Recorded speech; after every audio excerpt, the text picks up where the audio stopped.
내 이름은 유진이다. 48살. 나는 나름대로 침묵을 읽는 법을 안다고 생각했다. 특히 남편의 침묵. 시간이 지날수록 그의 무관심과 농담을 구분할 수 있었다. 들었어. 그만 좀 하자 같은 마음의 속삭임도. 그런데도 그 금요일 밤 오랜만에 남편 준호가 52살의 실용적인 남자답게 딱딱한 목소리로 우리 저녁 먹으러 갈래? 라고 물었을 때 나는 아무 감정을 읽지 못했다. 초대도 기쁨도 없었다. 마치 묶여버린 넥타이처럼 딱딱하고 답답한 말 한마디뿐이었다. 우리는 경상북도의 작은 도시 안동에 산다.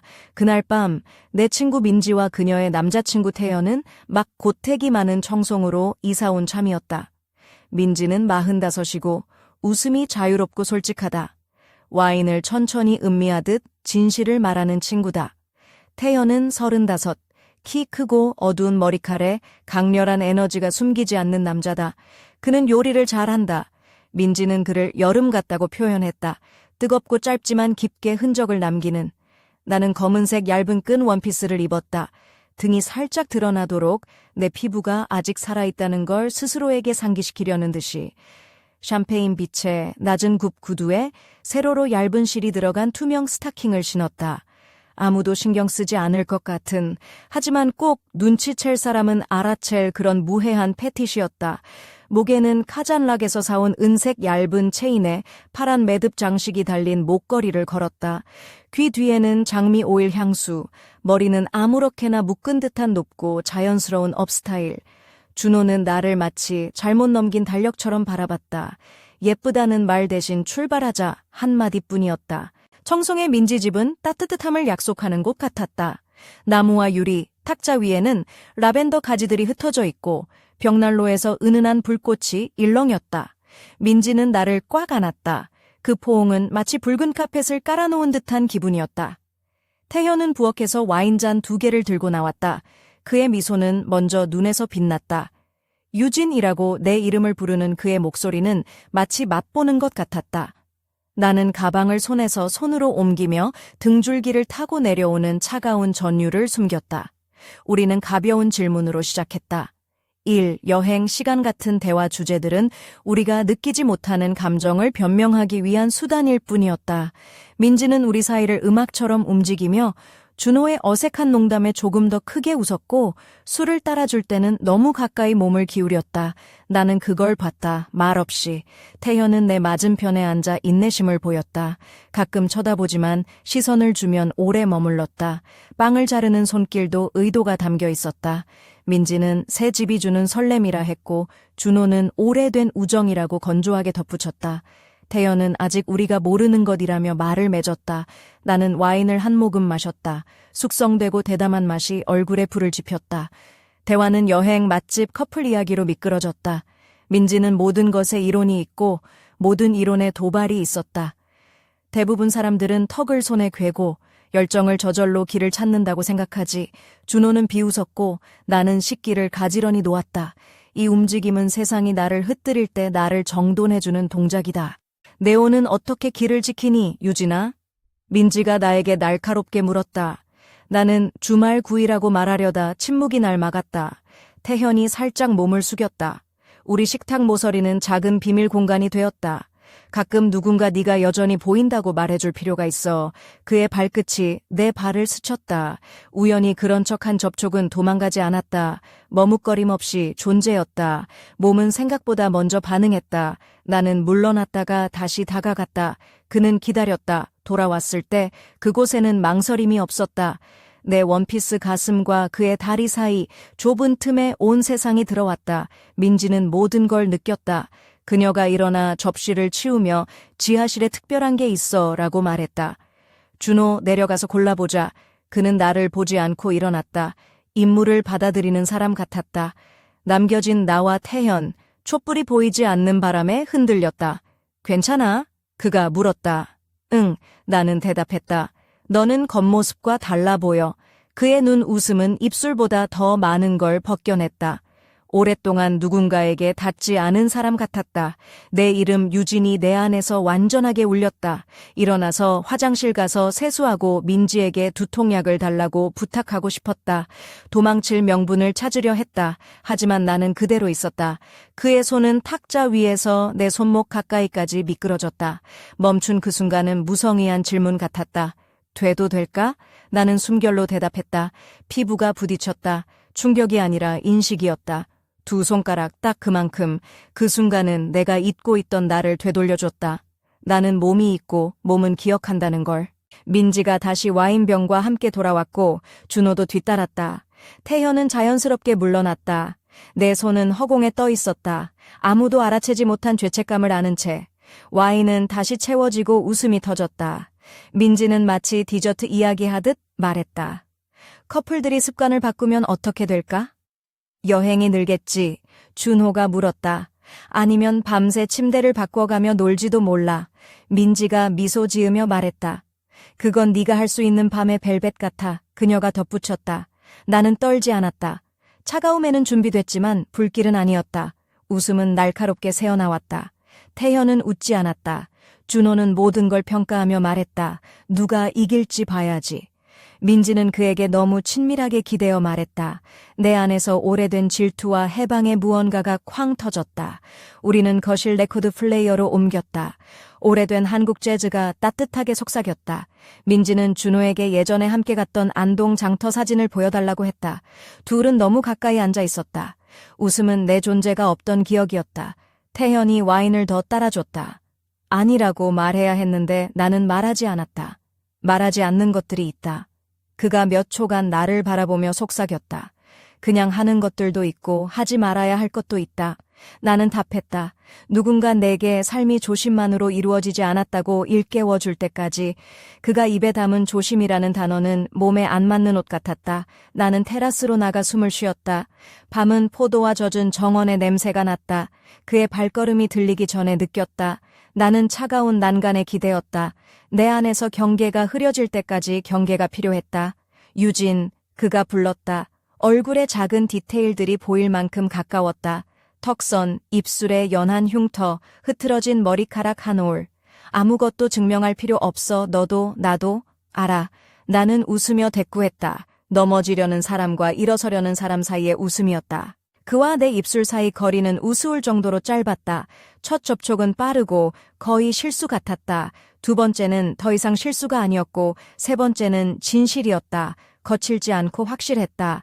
그의 손은 내가 항상 진실을 말하는 피부를 찾아 미끄러졌다. 나는 숨을 참고 내쉬었다. 이전과 같지 않았다. 물러서려 했지만 그가 멈췄다. 알아, 멈출게. 그의 멈춤은 때로 충동보다 더 아팠다. 나는 다시 들어가 세수를 하고 머리를 묶고 진실만 아는 유진이라는 가면을 썼다. 앉아 물을 마시며 손떨림을 진정시켰다. 민지는 가까운 친구만의 정확한 시선으로 나를 바라보았다. 괜찮아? 응, 모든 게 달라졌어. 그녀가 대신 말했다. 준호는 팔을 뻗었다. 늦은 밤이었다. 태현은 접시를 치우고 커피를 권했다. 괜찮아. 내 심장은 이미 충분히 뛰고 있어. 나는 말했다. 돌아오는 길, 준호는 공사, 비율, 도로 수리 이야기를 했고 나는 불이 꺼진 불빛들을 바라보았다. 지켜지지 않은 약속들 같았다. 손가락이 목덜미를 찾았다. 뜨거웠다. 집에 돌아와 구두를 벗고 의자에 원피스를 걸쳤다. 나는 속옷만 입은 채 입술 자국만 남긴 채 거울을 봤다. 죄책감은 없었다. 두 선이 만나 새로운 각을 만드는 점 같았다. 침대 옆 탁재 휴대폰이 진동했다. 모르는 번호였다. 자니? 라고 문자가 왔다. 도시는 나와 함께 숨 쉬었다. 준호는 이미 등 돌리고 코를 골았다. 나는 아니라고 답장하고 불을 껐다. 어둠은 아직 일어나지 않은 모든 일들로 가득 찼다. 그날 밤의 침묵은 새로운 언어를 배웠다. 나도 그랬다. 다음 날 해가 시프카 산자락 위로 부드럽게 미끄러지기 전 나는 이미 깨어 있었다. 몸은 아직 그날 밤 일어나지 않은 일들의 따뜻함으로 달아올라 있었다. 하지만 그 따뜻함은 피부 아래 깊숙이 자리 잡은 비밀처럼 은밀했다. 나는 평소처럼 서랍을 정리했다. 생각을 정리하려는 듯 준호는 부엌을 지나며 커피잔을 탁자 중앙에 정확히 한가운데 놓고는 오늘 늦게까지 미팅이 있어 라고 무심히 말했다. 질문도 눈길도 없었다. 오로지 일정 관리뿐인 남편이었다. 점심 무렵 민지에게서 메시지가 왔다. 오늘 저녁에 또 우리 집으로 와. 우리 아직 안 마신 와인병들 있어. 준호가 그 메시지를 보고 내 답장 전에 우리 간다 라고 답했다. 우린 산만 필요해 라고 덧붙였다. 나는 산만해질 필요가 없었다. 아니, 어쩌면 모두보다 더 절실했을지도 모른다. 나는 부드러운 색감의 크림빛 린넨 셔츠를 입고 소매를 3-4로 걷었다. 모래색 하이웨이스트 바지에 그 아래에는 연한 은빛 레이스 속옷 세트를 입었다. 목에는 작은 장미 문양이 달린 은사 목걸이, 장미와 레몬 껍질 향수가 손목과 귀 뒤에 은은하게 번졌다. 낮은 가죽 로퍼를 신고 발끝으로 다가올 욕망을 준비했다. 청송의 민지 집은 마치 오래된 장작불처럼 따뜻했다. 부엌에서는 카다멈과 구운 고추 향기가 섞여 은은히 퍼지고 옛날 LP판에서 흘러나오는 재즈는 약간은 멈칫거렸다가 다시 부드럽게 이어졌다. 그날의 음악은 사람 냄새가 났다. 민지는 양볼에 소리내어 입맞춤하며 나를 맞았다. 그녀의 입술에 묻은 립스틱 자국이 내 입술 위에 2개의 웃음으로 찍혔다. 그녀는 늘 자신만만한 경상도 여자처럼 말한다. 우리 경상도 갱년기 클럽 멤버잖아. 서울 새댁들보다 우리 훨씬 예쁘고 세다. 나는 예의상 웃었다. 부엌에서 태현은 숯불처럼 검은 앞치마를 두르고 있었다. 소매를 걷고 그의 팔뚝에는 오븐과 냄비에 생긴 미세한 흉터들이 늘어져 있었다. 이번엔 그가 내 옆에 앉았다. 그의 천이 천을 뚫고 약속처럼 전해졌다. 준호와 민지는 예전에 에트라 공예 박람회에서 찍은 사진을 보며 웃었다. 둘은 너무 가까워서 웃음 사이에 나는 끼어들 틈이 없었다. 태연이 와인을 따라주며 묻는다. 요리 좋아해? 그의 시선은 접시를 향했지만 그 음성은 내 발목에 닿았다. 그럭저럭. 넌 진짜 원하는 건 뭐든 시도하는 사람 같아. 나는 와인을 한 모금 삼켰다. 디저트가 나왔다. 구운 배에 꿀과 부서진 호두를 얹은 것. 태현이 포크를 내려놓고 내 손 가까이에 그의 손을 살짝 가져갔다. 닿지 않았다. 하지만 그 거리는 숨결처럼 얇았다. 경계의 게임이었다. 몸이 이기고 말, 지는 그런. 테라스 나갈래? 오늘 밤 분위기 끝내줘. 민지가 제안했다. 그녀가 와인병과 잔을 들고 준호가 따라 나섰다. 남겨진 나는 태현과 좁은 복도에 있었다. 나무와 비누 냄새가 가득한 그 공간에서. 어제 생각했어. 태연이 말했다. 생각하면 안 되는 거야. 나는 습관처럼 말했다. 하지만 그가 나에게 기대어 속삭였다. 넌 침묵할 때 어떻게 불러? 그 말에 목덜미가 전기처럼 달아올랐다. 테라스에서는 준호가 열정을 쏟아내며 숫자를 외웠다.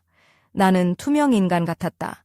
민지는 준호 옆에서 너무 가까이 웃고 태현은 내 뒤에 서서 뜨겁지만 닿지 않는 온기를 감쌌다. 그의 손은 내 허리에서 동전 한 입 떨어진 거리였다. 한 입. 내 스타킹의 가는 실이 종아리에 팽팽하게 늘어나고 목걸이가 미세하게 흔들릴 때마다 은은한 종소리가 났다. 우리 사이 침묵은 척추를 타고 내려와 무릎에 자리 잡았다. 춤출래? 민지가 느린 곡을 틀었다. 준호를 끌어당겼다. 그는 마지못해 2초만 버티고 한 발 물러섰다. 나는 잔을 들고 앉아 있었다. 태현이 내 손을 내밀었다. 받아줘. 난 못해. 내가 이끌게. 나는 일어섰다. 그의 손이 내 허리를 감쌌다. 낮지만 적당한 곳, 내 몸은 물을 마시는 듯 숨을 골랐다. 첫 발걸음은 내게 불안했다. 하지만 그가 리듬을 잡자 나는 그냥 맡겼다. 그의 이마는 적당한 거리, 하지만 눈은 나를 놓치지 않았다. 그의 시선은 붙잡았고 손바닥의 온기는 잊은 언어를 다시 읽게 했다. 음악이 끝나고도 우리는 바로 떨어지지 않았다. 민지가 손뼉을 쳤고 준호는 웃었다. 우린 밤새도 할 수 있어. 태현이 속삭였다. 나는 거의 그래라고 말할 뻔했다. 민지는 부엌에서 커피를 내렸고 나는 창문에 비친 내 모습을 바라보았다. 다시 내 눈을 가진 두 눈. 태현은 주방 조리대에 기대며 말했다. 그는 널 못 본다. 그는 내 남편이다. 하지만 지금 너는 진짜야. 그의 말은 무심하지만 부드러웠다. 모순의 나는 흔들렸다. 커피가 주문을 깨뜨렸지만 마법은 사라지지 않았다. 밤은 깊었고 차 안에서 준호는 말없이 핸들을 잡았다. 그의 손은 평온했고 아무것도 변하지 않은 듯 했지만 모든 게 달라졌다. 나는 맨발로 차가운 타일 바닥을 밟았다. 레이스 미톳의 비밀스러운 속삭임과 함께 휴대폰이 밤 탁자에서 빛났다. 아직도 내 향기가 남아있어 라는 메시지였다. 나는 즉시 답하지 않았다. 잠든 준호의 등을 바라보며 오래된 등을 지켜왔던 내 마음이 흔들렸다. 그걸 지킬 가치가 있었을까? 그날 아침 나는 더 이상 갖지 않았다. 아침 햇살이 안동 시내를 부드럽게 감싸고 있을 때 나는 거울 앞에 섰다. 검은색 머리가 흐트러진 채로 깊은 회색 눈동자가 나를 응시했다.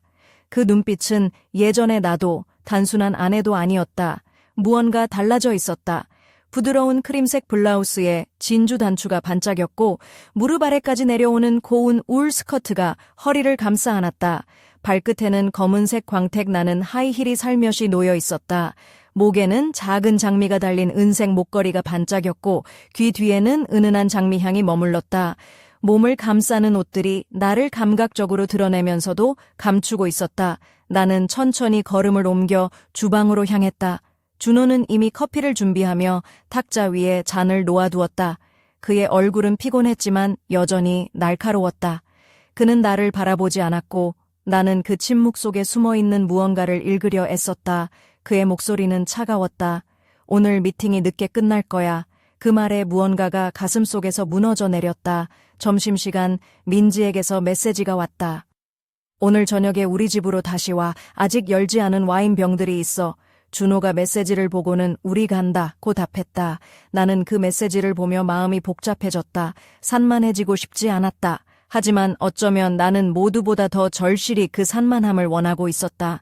나는 부드러운 크림색 린넨 셔츠를 입고 소매를 삼삼한 걷었다. 모래색 하이웨이스트 바지와 그 아래에는 은빛 레이스 속옷 세트를 입었다. 목에는 장미 문양이 달린 은색 목걸이를 걸었고 손목과 귀 뒤에는 은은한 장미와 레몬 껍질 향수를 뿌렸다. 낮은 가죽 로퍼를 신고 마음속 깊은 욕망을 준비했다. 민지의 집은 따뜻한 장작불처럼 아늑했다. 부엌에서는 카다멈과 구운 고추 향기가 어우러져 은은하게 퍼졌다. 오래된 LP판에서 흘러나오는 재즈 음악은 살짝 멈칫거리다가 다시 부드럽게 이어졌다. 그 음악은 사람 냄새가 났다. 민지는 내 양볼에 소리내어 입맞춤했다. 그녀의 입술에 묻은 립스틱 자국이 내 입술 위에 2개의 웃음으로 찍혔다. 늘 자신감 넘치는 경상도 여자의 말투로 우리 경상도 갱년기 클럽 멤버잖아. 서울 새댁들보다 우리 훨씬 예쁘고 세다. 라고 농담을 던졌다. 나는 예의상 웃었다. 부엌에서 태현은 숯불처럼 검은 앞치마를 두르고 있었다. 소매를 걷고 그의 팔뚝에는 오븐과 냄비에 생긴 미세한 흉터들이 선명했다. 이번엔 그가 내 옆에 앉았다. 그의 천이 천을 뚫고 약속처럼 전해졌다.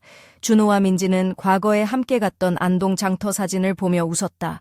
둘은 너무 가까이 앉아 있었고 그 웃음 속에는 내가 끼어들 공간이 없었다. 태현이 와인을 따라주며 조용히 물었다. 요리 좋아해? 그의 시선은 접시를 향했지만 그의 목소리는 내 발목에 닿았다. 그럭저럭. 넌 진짜 원하는 건 뭐든 시도하는 사람 같아. 나는 와인을 한 모금 삼켰다. 디저트가 나왔다. 구운 배에 꿀과 부서진 호두를 얹은 것. 태현이 포크를 내려놓고 내 손 가까이에 그의 손을 살짝 가져갔다. 닿지 않았다. 하지만 그 거리는 숨결처럼 얇았다. 그것은 경계의 게임이었다. 몸이 이기고 말은 지는 그런 게임. 테라스 나갈래? 오늘 밤 분위기 끝내줘. 민지가 제안했다. 그녀가 와인병과 잔을 들고 준호가 따라 나섰다. 남겨진 나는 태현과 좁은 복도에 있었다. 나무와 비누 냄새가 가득한 그 공간에서 어제 생각했어. 태현이 말했다. 생각하면 안 되는 거야. 나는 습관처럼 말했다. 하지만 그가 나에게 기대어 속삭였다. 넌 침묵할 때 어떻게 불러? 그 말에 목덜미가 전기처럼 달아올랐다. 테라스에서는 준호가 열정을 쏟아내며 숫자를 외웠다. 나는 투명 인간 같았다. 민지는 준호 옆에서 너무 가까이 웃고 태현은 내 뒤에 서서 뜨겁지만 닿지 않는 온기를 감쌌다. 그의 손은 내 허리에서 동전 한 입 떨어진 거리였다. 한 입. 내 스타킹에 가는 실이 종아리에 팽팽하게 늘어나고 목걸이가 미세하게 흔들릴 때마다 은은한 종소리가 났다. 우리 사이 침묵은 척추를 타고 내려와 무릎에 자리 잡았다. 춤출래? 민지가 느린 곡을 틀었다. 준호를 끌어당겼다. 그는 마지못해 2초만 버티고 한 발 물러섰다. 나는 잔을 들고 앉아 있었다. 태현이 내 손을 내밀었다. 받아줘. 난 못해. 내가 이끌게. 나는 일어섰다. 그의 손이 내 허리를 감쌌다. 낮지만 적당한 곳, 내 몸은 물을 마시는 듯 숨을 골랐다. 첫 발걸음은 내게 불안했다. 하지만 그가 리듬을 잡자 나는 그냥 맡겼다. 그의 이마는 적당한 거리, 하지만 눈은 나를 놓치지 않았다. 그의 시선은 붙잡았고 손바닥의 온기는 잊은 언어를 다시 읽게 했다. 음악이 끝나고도 우리는 바로 떨어지지 않았다. 민지가 손뼉을 쳤고 준호는 웃었다. 우린 밤새도 할 수 있어. 태현이 속삭였다.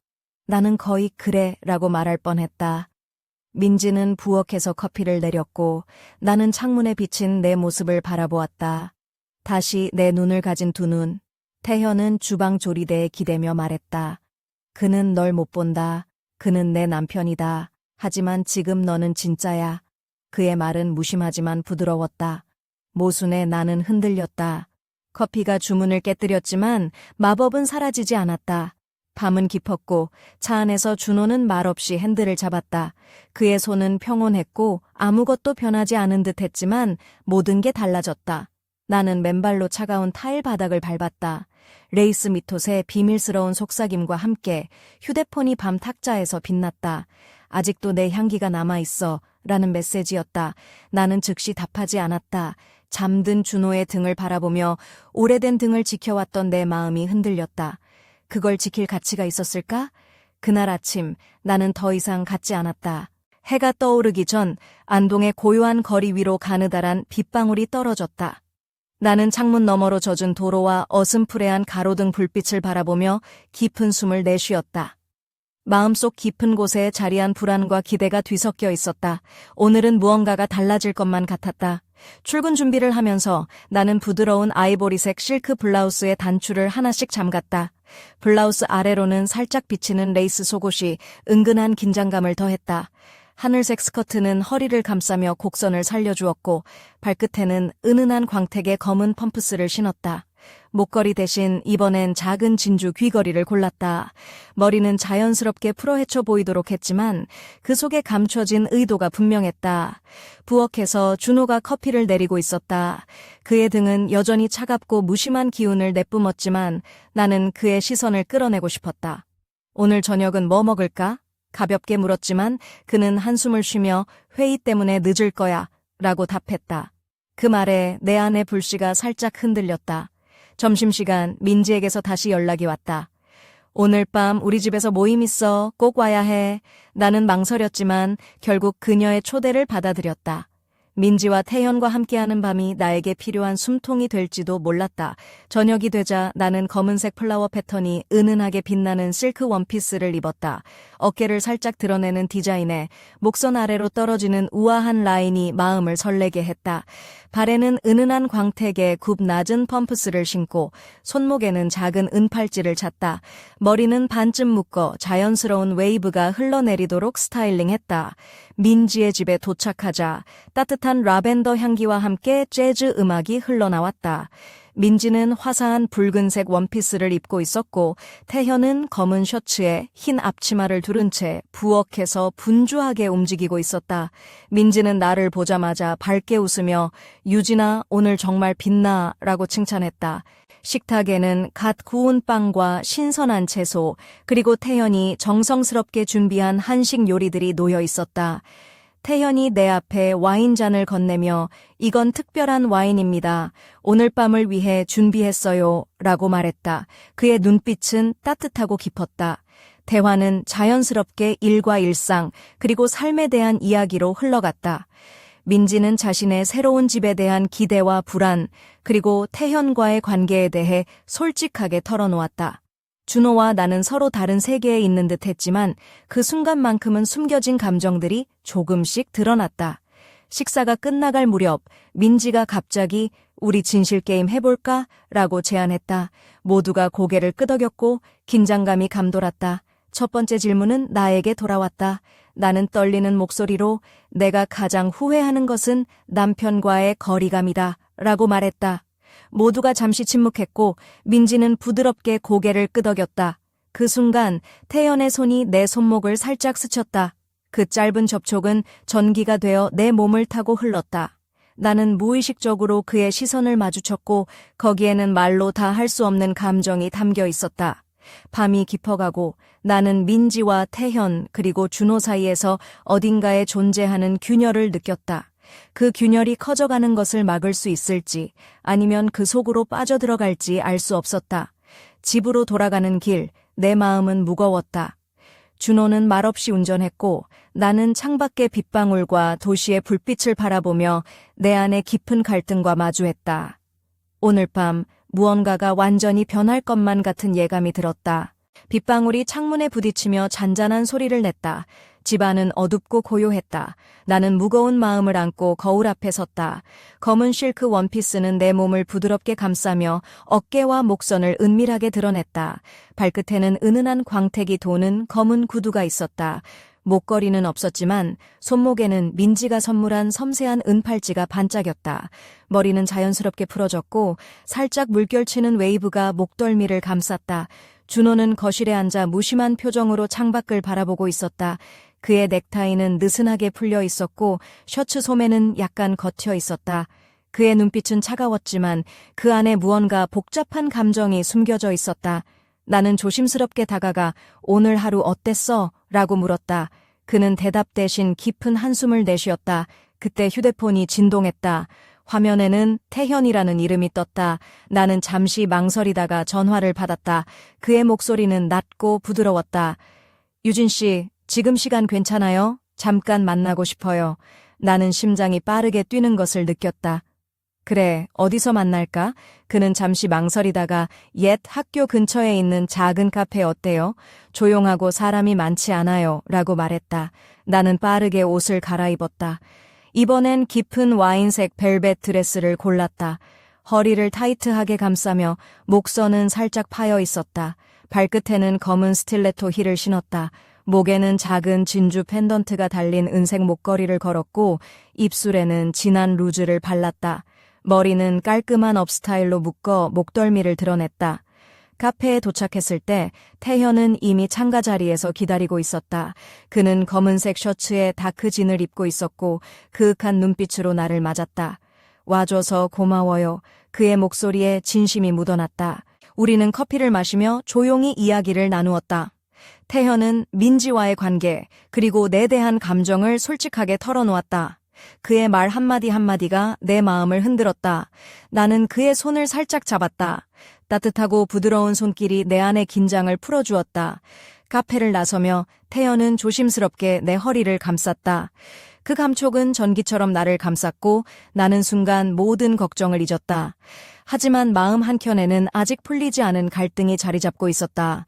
집으로 돌아오는 길, 나는 준호와의 관계에 대해 생각했다. 그의 무심함 뒤에 숨겨진 진짜 감정은 무엇일까?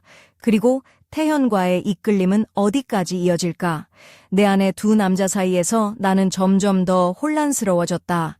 집에 도착했을 때 준호는 소파에 앉아 있었다. 그의 눈빛이 내게 머물렀다. 어디 다녀왔어? 그의 목소리는 낮고 차가웠다. 나는 대답 대신 그의 손을 잡았다. 그 순간 우리 사이에는 말로 표현할 수 없는 긴장이 감돌았다. 밤이 깊어가고 나는 침대에 누워 천장을 바라보았다. 내 마음속 깊은 곳에서 울리는 갈등의 소리가 점점 커져갔다. 내일은 또 어떤 이야기가 펼쳐질까? 그 불확실성 속에서 나는 스스로에게 물었다. 나는 어디로 가고 있는 걸까? 빗소리가 창문을 두드리며 밤의 고요를 깨뜨렸다. 나는 침대에 앉아 조심스레 옷매무새를 다듬었다. 짙은 자주빛 벨벳 드레스는 어깨선을 살짝 드러내며 은근한 관능미를 풍겼고 발끝에 딱 맞는 검은 스틸레토는 내 몸매를 더욱 돋보이게 했다. 손목에 감긴 은팔찌는 미묘한 반짝임으로 나를 더욱 빛나게 했다. 머리는 깔끔하게 묶여 목덜미를 드러냈고 입술에는 감각적인 루즈가 더해졌다. 집안은 여전히 정적에 쌓여 있었고 준호는 거실 소파에 앉아 텔레비전을 멍하니 바라보고 있었다. 그의 넥타이는 느슨하게 풀려 있었고 눈빛은 차갑게 굳어 있었다. 나는 조심스레 다가가 준호야, 오늘은 좀 얘기할 수 있을까? 라고 물었다. 그는 잠시 망설이다가 고개를 끄덕였다. 주방 테이블에 마주 앉아 우리는 오래된 사진첩을 꺼냈다. 사진 속 우리는 젊고 행복했고 미래가 가득했다. 그러나 지금 이 순간 그 행복은 멀리 떨어져 있는 듯했다. 준호의 손이 내 손을 살짝 잡았다. 그 손길은 여전히 따뜻했지만 그 속에 담긴 무게는 견디기 힘들었다. 그때 휴대폰이 진동했다. 화면에 민지라는 이름이 떴다. 나는 메시지를 확인했다. 내일 저녁 우리 집에서 작은 모임 있어. 꼭 와줘. 나는 답장을 망설였지만 결국 알겠어 라고 보냈다. 민지와 함께하는 시간이 내게는 작은 숨통이었으니까. 다음 날 나는 부드러운 아이보리색 블라우스와 네이비 스커트를 입고 거울 앞에 섰다. 머리는 자연스러운 웨이브로 풀었고 은은한 향수가 코끝을 간지렸다. 발끝에는 깔끔한 검은 구두를 신었다. 가방에는 민지가 준 작은 열쇠고리가 달린 키링이 흔들렸다. 민지의 집에 도착하자 평소와 다르게 조명이 낮고 음악이 부드럽게 흐르고 있었다. 민지는 붉은색 원피스를 입고 있었고 태현은 검은 셔츠에 흰 앞치마를 두른 채 부엌에서 분주히 움직이고 있었다. 민지는 내게 활짝 웃으며 오늘은 좀 특별한 밤이야 라고 말했다. 식탁에 앉자 태현이 내 앞에 와인잔을 놓으며 오늘 밤을 위해 특별히 준비한 와인이에요 라고 말했다. 그의 눈빛은 깊고 따뜻했다. 나는 살짝 미소 지으며 와인잔을 들었다. 대화는 점점 깊어졌다. 민지는 자신의 고민과 기대를 솔직하게 털어놓았고 태현은 그 이야기에 진심으로 귀 기울였다. 나는 그들의 이야기 속에서 나도 모르게 위안을 얻고 있었다. 준호와의 거리감이 점점 더 선명해질수록 이곳에서 느끼는 따뜻함이 나를 붙잡았다. 식사가 끝나갈 무렵 민지가 갑자기 우리 진실 게임 해볼까? 라고 제안했다. 모두가 동의했고 긴장감이 감돌았다. 첫 번째 질문이 내게 돌아왔다. 나는 떨리는 목소리로 내가 가장 두려운 것은 사랑을 잃는 것이다 라고 말했다. 모두가 잠시 침묵했고 태현은 내 손을 살짝 잡았다. 그 작은 접촉에 나는 전기가 흐르는 듯했다. 그의 눈을 바라보며 우리는 말로 다 할 수 없는 감정을 나누었다. 그 순간 나는 깨달았다. 내 마음속 깊은 곳에서 무언가가 깨어나고 있었다. 밤이 깊어가고 나는 민지와 태현 그리고 준호 사이에서 점점 커져가는 균열을 느꼈다. 이 균열은 나를 어디로 이끌지 나는 아직 알지 못했다. 하지만 분명한 것은 내 삶은 이제 전과 같지 않을 것이라는 사실이었다. 집으로 돌아오는 길 빗방울이 차창을 두드렸다. 준호는 말없이 운전했고 나는 도시의 불빛과 내 안의 혼란스러운 감정을 바라보았다. 오늘 밤 내 안에서 무언가가 완전히 바뀌었다는 것을 느꼈다. 창밖으로 빗방울이 부딪히며 은은한 음악처럼 울려 퍼졌다. 나는 민지의 집에서 돌아온 후 거울 앞에 서서 옷매무새를 다듬었다. 붉은 와인빛 벨벳 드레스는 몸을 감싸며 은근히 관능적인 분위기를 자아냈다. 등선이 살짝 드러나는 디자인에 목선 아래로 부드러운 곡선이 흘러내렸다. 발끝에는 검은 스틸레토 힐이 날렵하게 자리했고 손목에는 민지가 준 은팔찌가 반짝였다. 머리는 깔끔하게 업스타일로 묶여 목덜미를 강조했다. 입술에는 진한 루즈가 생기를 더했다. 거실 소파에 앉은 준호는 넥타이를 풀고 셔츠 소매를 걷은 채 무심한 표정으로 창밖을 응시하고 있었다. 그의 눈빛은 차갑고 무심했지만 그 안에 숨겨진 감정을 나는 느낄 수 있었다. 조심스럽게 다가가 준호야, 오늘은 우리 얘기 좀 할 수 있을까? 라고 물었다. 그는 잠시 망설이다가 고개를 끄덕였다. 주방 테이블에 마주 앉아 우리 둘은 오래된 사진첩을 펼쳤다. 젊고 행복했던 시절의 사진들이 펼쳐졌고 그때의 웃음과 희망이 다시금 떠올랐다. 준호의 손이 내 손을 살짝 잡았다. 따뜻했지만 그 손길 속에는 무거운 무언가가 담겨 있었다. 그때 휴대폰이 진동했다. 화면에는 태현이라는 이름이 떴다. 나는 잠시 망설이다가 전화를 받았다. 그의 목소리는 부드럽고 낮았다. 유진 씨, 지금 시간 괜찮으세요? 잠깐 만날 수 있을까요? 심장이 빠르게 뛰었다. 그래요. 어디서 만날까요? 그는 조용히 옛 학교 근처 작은 카페 어때요? 조용하고 사람이 많지 않아요. 라고 말했다. 나는 재빨리 옷을 갈아입었다. 깊은 와인색 벨벳 드레스를 다시 골랐다. 허리를 타이트하게 감싸며 목선이 살짝 파여 있었다.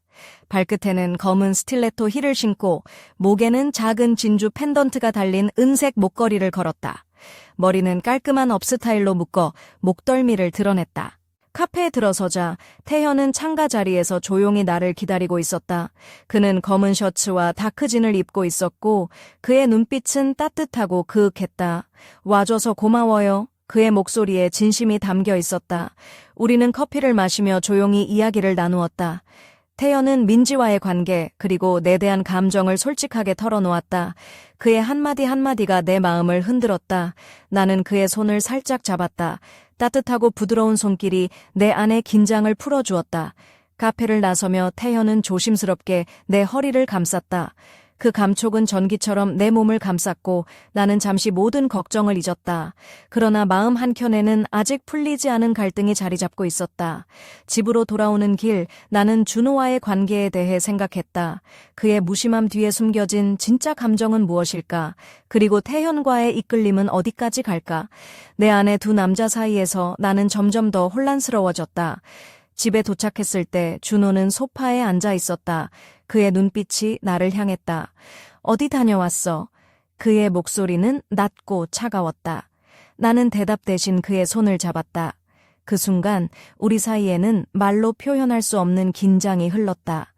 밤이 깊어지고 나는 침대에 누워 천장을 바라보았다.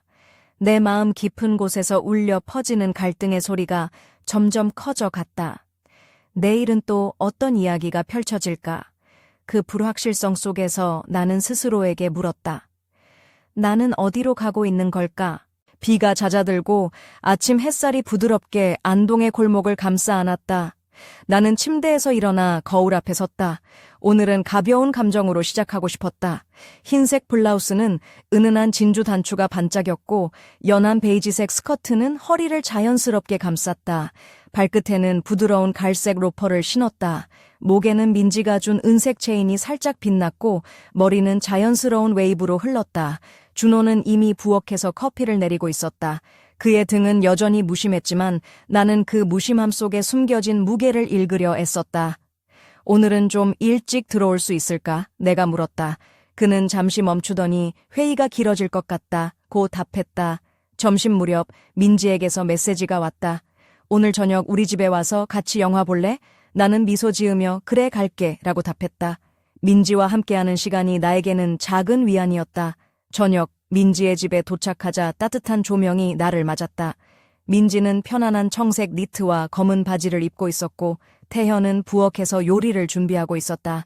민지는 나를 보며 오늘은 그냥 편하게 있어 라고 말했다. 거실에서는 잔잔한 음악이 흐르고 있었다. 우리는 함께 영화를 보며 웃고 때로는 진지한 이야기를 나누었다. 태현은 내 옆에 앉아 부드럽게 내 손을 잡았다. 그 손길은 나를 안심시키고 동시에 내 마음 깊은 곳을 자극했다. 그날 밤 집으로 돌아오는 길에 나는 혼란스러운 감정을 느꼈다. 준호와 태현 사이에서 갈팡질팡하는 내 마음은 점점 더 복잡해졌다. 집에 들어서자 준호는 조용히 나를 맞았다. 그의 표정은 여전히 차가웠지만 눈빛 한켠에는 무언가 달라진 기운이 느껴졌다. 나는 침대에 누워 그의 얼굴을 떠올렸다. 그리고 다시 태연의 따뜻한 손길을 생각했다. 내 안에서 두 세계가 충돌하는 듯했다. 어느 쪽을 선택해야 할지 아니면 두 세계 사이에서 나 자신을 찾아야 할지 알 수 없었다. 밤이 깊어가고 나는 스스로에게 속삭였다. 이제부터는 내 삶을 내가 선택할 거야. 하지만 그 말이 현실이 되기까지는 아직 많은 시간이 필요했다. 안개 낀 아침, 안동의 골목길은 조용히 숨을 쉬고 있었다. 나는 거울 앞에 서서 깊은 숨을 내쉬었다. 오늘은 마음을 다잡아야 했다. 은은한 회색 니트와 검은 슬랙스를 입고 머리는 자연스러운 웨이브로 풀었다. 발에는 편안한 검은 플랫 슈즈를 신었다. 목에는 민지가 준 은색 목걸이가 살짝 빛났다. 준호는 부엌에서 신문을 읽고 있었다. 그의 얼굴에는 무거운 생각이 가득했다. 나는 조심스레 다가가 오늘은 함께 점심 먹자라고 말했다. 그는 고개를 끄덕였지만 눈빛은 여전히 멀리 있었다. 점심 후 민지에게서 메시지가 왔다. 오늘 밤 우리 집에서 작은 모임이 있어. 꼭 와줘. 나는 고민 끝에 갈게 라고 답했다. 그녀와 함께하는 시간이 나에게는 점점 더 중요해졌다. 저녁 민지의 집에 도착하자 따뜻한 조명이 나를 방했다. 민지는 부드러운 베이지색 드레스에 태현은 깔끔한 셔츠 차림이었다. 우리는 함께 저녁을 먹으며 웃고 이야기를 나눴다. 태현은 내 손을 조심스레 잡았고 그 따뜻함이 내 안을 녹였다. 그날 밤 집으로 돌아오는 길 나는 마음속 깊은 곳에서 일어나는 변화를 느꼈다. 준호와 태연 사이에서 나는 점점 더 혼란스러워졌다. 집에 들어서자 준호는 조용히 나를 맞았고 그의 눈빛은 무언가를 말하려는 듯했다. 침대에 누워 천장을 바라보며 나는 결심했다. 이제는 나 자신을 위해 살아야 해. 하지만 그 길이 어디로 이어질지는 아직 알 수 없었다. 내 안에 숨겨진 비밀과 갈등은 점점 더 깊어져 갔다. 그때 휴대폰이 진동했다. 화면에는 알 수 없는 번호가 떠 있었다. 나는 주저하며 메시지를 열었다. 모든 것은 곧 밝혀질 것이다. 라는 짧은 글귀가 적혀 있었다. 내 심장은 빠르게 뛰기 시작했다. 이 미스터리는 나를 어디로 이끌 것인가? 어둠이 짙게 깔린 밤, 안동의 골목은 고요했다. 나는 침대에 앉아 손에 쥔 휴대폰 화면을 응시했다. 모든 것은 곧 밝혀질 것이다. 라는 메시지는 차갑고 불길하게 내 마음을 두드렸다. 누구일까? 그리고 무슨 뜻일까? 머릿속은 온통 혼란스러웠다. 나는 깊은 숨을 들이쉬고 검은색 실크 로브를 걸쳤다. 목선을 따라 떨어지는 부드러운 천이 내 몸을 감싸며 은은한 장미향이 방 안에 퍼졌다. 발끝에는 맨발이었다. 차가운 바닥이 피부를 자극했다. 창밖에는 희미한 달빛이 비쳤고 나는 거실 창가에 섰다. 그때 문득 현관문 쪽에서 작은 소리가 들려왔다. 조심스레 다가가 문을 열었지만 아무도 없었다. 대신 바닥에는 작고 낡은 봉투 하나가 놓여 있었다. 봉투를 열자 안에는 한 장의 사진과 쪽지가 있었다. 사진 속에는 준호와 태현, 그리고 내가 함께 있는 모습이 담겨 있었고 쪽지에는 이렇게 적혀 있었다. 진실은 언제나 그림자 속에 숨어 있다. 너만이 그 문을 열 수 있다. 나는 손에 쥔 사진을 바라보며 떨리는 마음을 감출 수 없었다. 이 모든 관계의 미로 속에서 나는 어떤 선택을 해야 할까? 그리고 누가 나를 이 끔찍한 게임에 끌어들였을까? 어둠 속에서 내 손목에 감긴 은팔찌가 희미하게 빛났다. 나는 깊은 결심을 품고 앞으로 다가올 진실과 마주할 준비를 했다. 이 이야기는 이제 시작일 뿐이었다. 내일은 또 어떤 비밀이 나를 기다리고 있을까? 그리고 나는 그 모든 것을 감당할 수 있을까? 한 줄기 달빛이 내 얼굴을 비추며 끝없는 미스터리의 문을 살짝 열었다.